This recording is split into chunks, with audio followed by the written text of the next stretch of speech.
Hello, guys. The NFL season is officially over and it's draft time. We're getting into the full swing of things.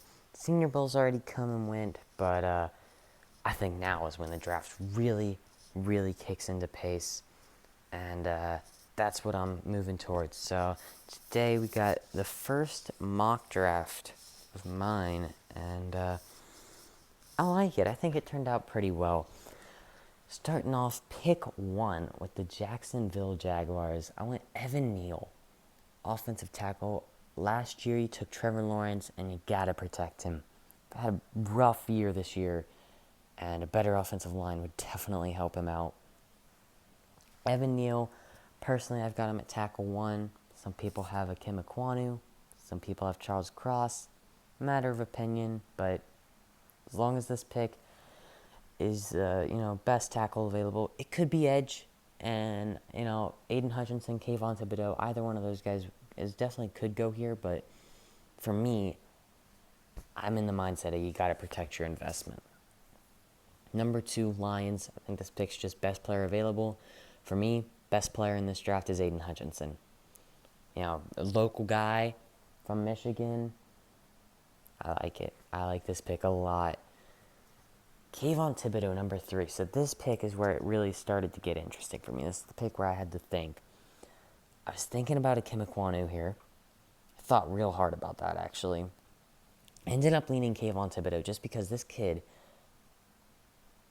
man, has so much upside. He could be phenomenal. Maybe the best player from this draft class. There's a few issues. Maybe not real bendy off the edge, but if he gets those things worked out, man, he could be phenomenal. So number 4, we got Akim Ekwonu. For me, the second best tackle in this class, and the Jets, you got to protect Zach Wilson. Similar boat to Jags at number 1. Yeah, you got to it starts in the trenches, man. Got to protect Zach Wilson. Number 5, Charles Cross. So this pick, maybe it's a bit high for Cross. I like Charles Cross, but I don't even think he's a maybe top 10 prospect. But it's close. And here, you're just picking him so that the Panthers don't, I think. Because you pick again at 7, and I'm not sure he'll be there. So I think you've got to take him at 5. Secure DJ, give him a fair shot. That's what they say they're going to do. I believe them.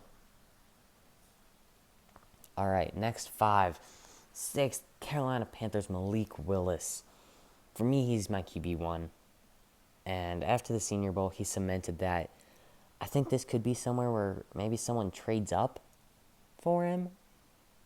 Because I think the Panthers should probably look to trade down. No trades in this draft. But if you can't, this is really your only top pick, which is why I like a trade down here. But if you can't find anyone, take your guy. Hope it works out pretty much. Probably maybe sit him a year. He's a little raw. Maybe the accuracy's not great, but got the arm talent and a phenomenal athlete as well. Great runner. I don't know if people focus on it. I know people talk about that, but maybe not even enough, because he is really good. So 7, Kyle Hamilton. This is a guy who's maybe, for me, the most interesting prospect in this draft. Because I think he could go anywhere from 2, but not lower than 8. Which is a pretty great range. Maybe one of the bigger ranges for these top guys. And it's just because how much do you value a safety? That's the question. But this guy is crazy talented. Probably my second best prospect in the draft, maybe 3rd. This guy is really good. Can do it all from safety. And I like the value here for the Giants. Just going best player available here. So number 8, we got Ahmad Sauce Gardner out of Cincinnati. This guy is crazy. His production is insane. All right, hasn't let up a touchdown his entire career. That is crazy.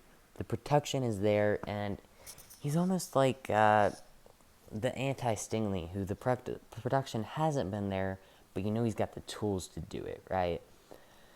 Which, not to say Gardner doesn't, but maybe not quite to the extent of Stingley. But really, I think they're 1A, 1B for this corner class. You could take whichever one you like more here with the Falcons. A lot of people are going edge for the Falcons, and I could see that too.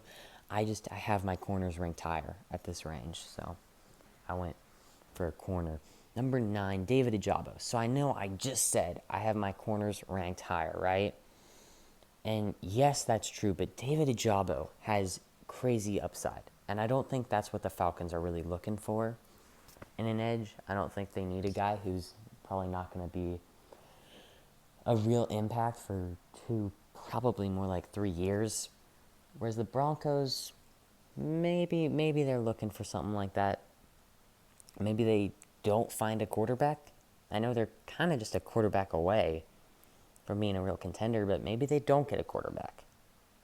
And maybe they don't want to take one. Maybe they say, let's get some young talent, take a quarterback next year. Maybe we start to rebuild. I don't know. I haven't seen anyone look at that, but that's kind of interesting. I haven't even thought about that. I've just been kind of saying, they're going to get Aaron Rodgers, or they're going to trade this pick for a quarterback, or take a quarterback with this pick. But this time I'm trying to explore a different avenue for them. Number 10, Derek Stingley. So the Jets here really just taking best player available. Stingley, great guy, great corner. Production's been down in the last couple of years, which I mentioned earlier, but still a phenomenal cornerback. All right, next 5, starting off with Sam Howell.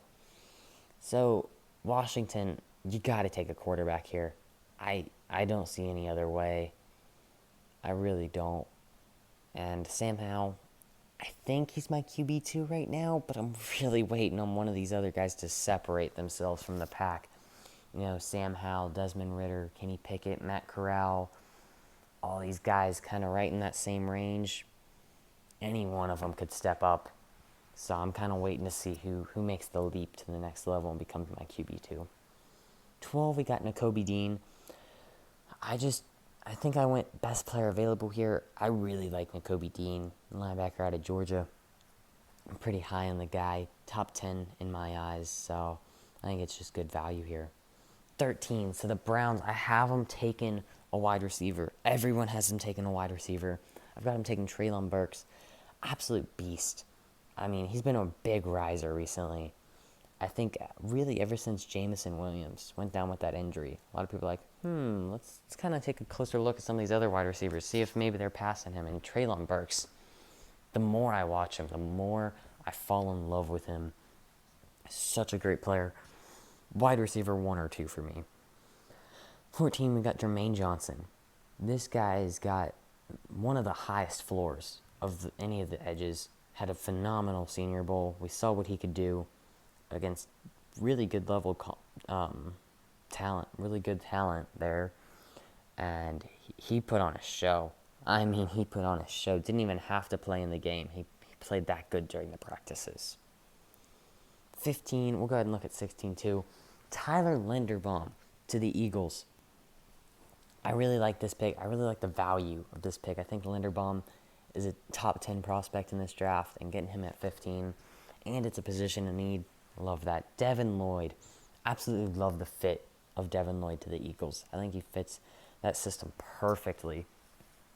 Probably better than Nakobe Dean, who I think I do have rated just a slight edge on Devin Lloyd, but it is very close. It's really going to depend on combine for those two guys on who comes out on top. So next up, we've got next 4 picks. Andrew Booth Jr. to the Chargers. This is another one where I've seen a lot of people going with the same mock, Jordan Davis, and I just kind of wanted to mix it up, do something different. I like Andrew Booth, corner 3 for me, although it is close between him and Trent McDuffie for that corner 3, but I like his physical tools just enough to give him the edge. 18, I've got the Saints taking Garrett Wilson. This could be quarterback. But in this instance, either they would bring back Jameis Winston, get a new quarterback, either via trade or free agency. But Either way, you're getting a weapon for whoever's throwing the ball. And Garrett Wilson, probably the most all-around receiver in this draft. 19, George Karlaftis. I just think the value of this pick is insane. Karlaftis is a great edge. He's been fallen, I think, recently from what I've been seeing in other people's mock drafts. I was seeing him going as high as 4, top 10 lock, but Jermaine Johnson's been rising up. David Ajabo, people like the upside a bit more, so he's been falling. This one he does kind of fall, but that stops at 19. 20, Kenny Pickett, hometown hero, Pitt quarterback. I think Steelers maybe trade up and make a play on Malik Willis. It's what it's kind of looking like. Seem to be really high on Malik Willis, but maybe they don't. Maybe they sit, take Kenny Pickett, who falls. Or any other quarterback. Like I said, it's really close between him, Ritter, Howe, Corral. It's really close between all those guys. All right, next 5, we got Jameson Williams, 21 to the Patriots. In all likelihood, the Patriots will trade down, but, no trades in this one. So, Jameson Williams falling here. He's a great receiver. Got the speed, the deep threat. Great option for Mac Jones. 22, Kenyon Green. This is a guy who could go a lot higher. I think he's really underrated. I think he could be a top tackle even. In this class, they've got him listed at guard. Maybe starts at guard at first, move him over to tackle eventually. But just either way, I think he's going to be a great lineman. Trent McDuffie, 23. I love this pick. I've seen a lot of people mocking this. And if he's here, I love it. I'm not sure if he'll be here, though.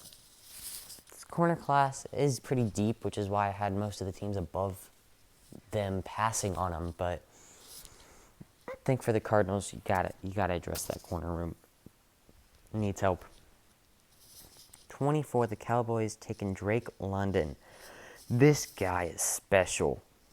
He is special. Probably my wide receiver 3.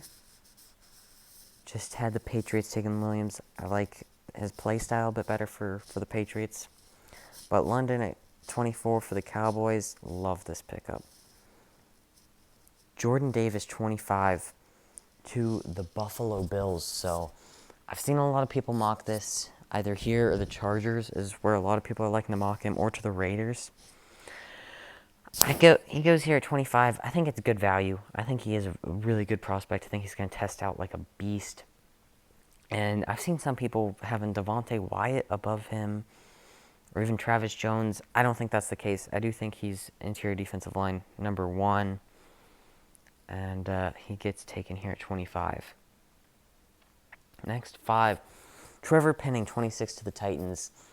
Yeah, I mean, you got to do something about that offensive line. Trevor Penning, he's got the mentality, which some people see as a downside. I think the NFL's going to like it. He's a fighter. Maybe you can keep him to teach him to really harness that, use it in a better way. He was very violent at the Senior Bowl. But I still got him at offensive tackle 4, 5 if you count Kenyon Green. Chris Olave to 27. I love this mock. I've seen it a few times now, and I absolutely love it. If he's here, love this pick for the Bucs. Trayvon Walker at 28 to the Packers. Really like this pick as well. He's got tremendous upside. He could probably go a lot higher than this, really. I mean, he could go 23, even 19. Like, the Eagles might take him over Karlaftis. There's a lot of places he could go. 22, 21, like, pretty much anywhere between 19 and this pick. Or even higher. I mean, he could go really high. So this is a big steal for the Packers. You're just happy that he fell this far. 29, Jahan Dotson to the Dolphins. A lot of people mocking this. Love this pick. I don't think any of the offensive linemen are really worth it for this pick. Also, I think you should probably go receiver over offensive line anyways. Maybe address the line in free agency. 30, Arnold Ebiketie. So this edge class, there's a pretty big fall off for me. Not huge. This edge class is super deep, but there's a bit of a drop off after Trayvon Walker, in my opinion, just between the first round locks and the first round hopefuls. Ebiketie falls in that first round hopeful range for me. A few other guys there. Miyagi Sanders, I don't know if it's silent or not, it's the J. From Cincinnati, he falls into that category.